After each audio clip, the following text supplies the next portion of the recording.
నమస్తే అండి అందరికీ. మనం భగవద్గీత శ్లోకాలు చెప్పుకుంటున్నాం కదా! ఈరోజు 2వ అధ్యాయము 16వ శ్లోకం గురించి చెప్పుకుందాము. పద్మప్రియ గారు చదువుతారా? నాసతో విద్యతే భావో నాభావో విద్యతే సతః ఉభయోరపి దృష్టోంతః త్వనయోస్తత్వదర్శిభిః. ఓకే. థ్యాంక్ యూ అండి. సరే దీని భావం చెప్పుకుందాము. లేని దానికి అంటే అసత్, దానికి ఉనికి లేదు. ఉన్నదానికి సత్, లేకపోవడం అనేది లేదు. ఈ రెండింటి యొక్క నిశ్చయము చివరి నిష్కర్ష తత్వజ్ఞానుల చేత దర్శింపబడింది అని చెప్తున్నారు. సత్ అంటే ఉన్నది అని. అది 3 కాలాలలోనూ ఉంటుంది. అది ఎప్పుడూ లేకుండా పోదు. అంటే గత కాలంలోనూ ఉంది, ఇప్పుడు ఉంది, భవిష్యత్తులోనూ ఉంటుంది. అది సత్. అది ఎప్పుడూ లేకుండా పోదు. అలాగే అసత్ అంటే లేనిది. అది 3 కాలాల్లోనూ లేనిదే. అది ఎప్పుడూ లేనిదే. అంటే ఒక కాలంలో కనిపించినా అది లేనిదే అని అర్థము. నిజంగా ఉన్న వస్తువు మనకు కనిపించకపోయినా ఉన్నట్లే. సూర్యుడు ఎప్పుడూ ఉంటాడు. రాత్రిపూట మనకు కనిపించడు. అంత మాత్రాన సూర్యుడు లేనట్లు కాదు కదా! ఇక లేని వస్తువు మనకు ఒక కాలంలో కనిపించినా అది లేనిదే. ఎడారిలో ఎండమావులు కనిపిస్తాయి. అక్కడ నీళ్లు ఉన్నట్లు భ్రమ కలుగుతుంది. కానీ ఎంత దూరం వెళ్ళినా సరే ఆ నీటి జాడ కనిపించదు. అంటే కనిపించినా అది సత్యం కాదు, అది లేనిదే.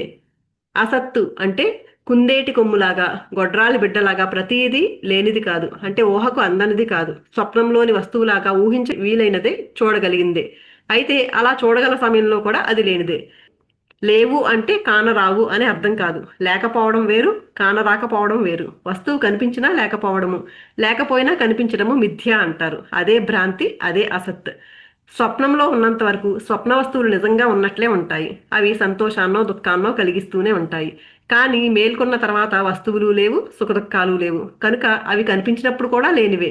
మొదట లేక చివర లేక మధ్యలో ఉన్న అది ఉన్నట్టు కనిపించడమే కానీ నిజంగా లేనిదే అని గౌడ పాదాచార్యులు మాండూక్య కారికలలో తెలియచేశారు. బావి దగ్గర తాడు పడి ఉంది. అక్కడ తాడు ఉన్నట్లు తెలియదు. చీకట్లో అటువైపుగా వచ్చినవాడు ఆ తాడుని చూసి పాము అనుకున్నాడు. భయపడ్డాడు. అంతలో ఎవరో వచ్చి అగ్గిపుల్ల వెలిగించారు. ఆ వెలుగులో చూస్తే అక్కడ పాము లేదు, తాడే ఉంది. మొదట తాడే ఉంది, చివరిలో అగ్గిపుల్ల వెలిగించినప్పుడు కూడా తాడే ఉంది. మధ్యలో చీకట్లో మాత్రమే పాము కనిపించింది. మొదట చివర తాడు మాత్రమే ఉండి మధ్యలో మాత్రమే పాము కనిపించింది అంటే అది పాములాగా భ్రమ కల్పిందే కానీ పాము కాదు, అది తాడే.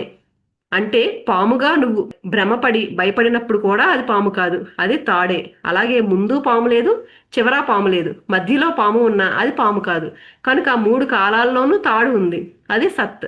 3 కాలాలలోనూ పాము లేదు, అది అసత్.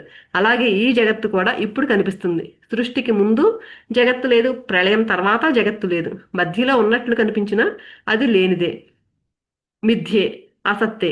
అలాగే ముందు పరమాత్మే, చివరా పరమాత్మే. మధ్యలో కనిపించిన జగత్తు కూడా యథార్థంగా పరమాత్మే, సత్తే. అందుకే బ్రహ్మ సత్యం, జగన్మిథ్య అన్నారు. తత్వజ్ఞానులైన వారు ఉన్నది ఉన్నట్లుగా తెలుసుకోగలుగుతారు. సత్తేదో అసత్తేదో స్పష్టంగా తెలుసుకోగలుగుతారు. సామాన్యులు మాత్రము ఉన్నది లేనట్లు, లేనిది ఉన్నట్లు భ్రమపడుతూ ఉంటారు. తత్వము అంటే చివరి నిష్కర్ష. ఇక దానికి తిరుగుండదు. జ్ఞానుల దృష్టి వేరు, సామాన్యుల దృష్టి వేరు. కనిపించిందే నిజము అనుకునేవారు సామాన్యులు. ఒక భక్తుడు బంగారంతో గణపతిని తయారు చేయించి పూజించాలి అనుకున్నాడు. 200 గ్రాముల బంగారాన్ని కంసాల వద్దకు తీసుకెళ్లి 50 గ్రాములతో వినాయకుడిని, 50 గ్రాములతో పీఠాన్ని, 50 గ్రాములతో గొడుగును, 50 గ్రాములతో ఎలకను తయారు చేయించుకున్నాడు. అయితే బంగారు వినాయకుడిని పూజించినా ఏమీ కలిసి రాకపోగా ఉన్న ఆస్తి కూడా ఊడ్చుకుపోయింది. దాంతో అతడు వాటిని కంసాల దగ్గరకు తీసుకెళ్లి అమ్ముతాను అన్నాడు. ఆ కంసాలి గీటు రాయి మీద మచ్చు చూసుకుని తూకం వేసి అన్నింటికి సమానంగా ధర ఇచ్చాడు. అప్పుడు భక్తుడు కంసాలితో, ఏమయ్యా అంత అన్యాయమా? వినాయకుడికి అదే ధర, ఎలుకకు అదే ధర, గొడుగుకు అదే ధర అని అడిగాడు. వీడి దృష్టిలో అది వినాయకుడు, ఇది ఎలుక అని ఉంది. కానీ కంసాలి దృష్టిలో అంతా బంగారమే. బంగారాన్ని తీసేస్తే అక్కడ వినాయకుడు లేడు, ఎలుక లేదు. దేవుడు ఎలుక ఉన్నది అనుకున్నప్పుడు అది బంగారమే, ఆ దృష్టి లేనప్పుడు అది బంగారమే. ఎప్పుడు అది బంగారమే. బంగారం సత్, దేవుడు ఎలుక అసత్. ఇదే దృష్టి భేదం అంటే. కనుక అర్జున, ఆత్మ సత్, ఈ దేహేంద్రియాలు అసత్. ఇదే తిరుగులేని సిద్ధాంతము. ఇదే తత్వజ్ఞానుల నిష్కర్ష. ఎందుకు అనవసరంగా ఏడుస్తావు? తత్వం తెలుసుకుని శోకాన్ని విడిచిపెట్టు. ఉన్నట్లు కనిపిస్తున్న ఈ శరీరాలను నిజంగా ఉన్నాయి అని భావించి భ్రమపడి ఏడుస్తున్నావు. కనిపించకపోయినా నిజంగా ఉన్న సత్పదార్థాన్ని, ఆ ఆత్మను తెలుసుకో. ఆత్మను గురించి తెలుసుకున్నావా? ఇక నీకు శోకించాల్సిన అవసరమే లేదు. అందుకే ఆత్మ సత్ ఎలాంటిదో తెలియజేయబోతున్నాను విను అని తర్వాత శ్లోకం చెప్తున్నారు. అది రేపొద్దున చెప్పుకుందామండి. థ్యాంక్ యూ సో మచ్ అండి.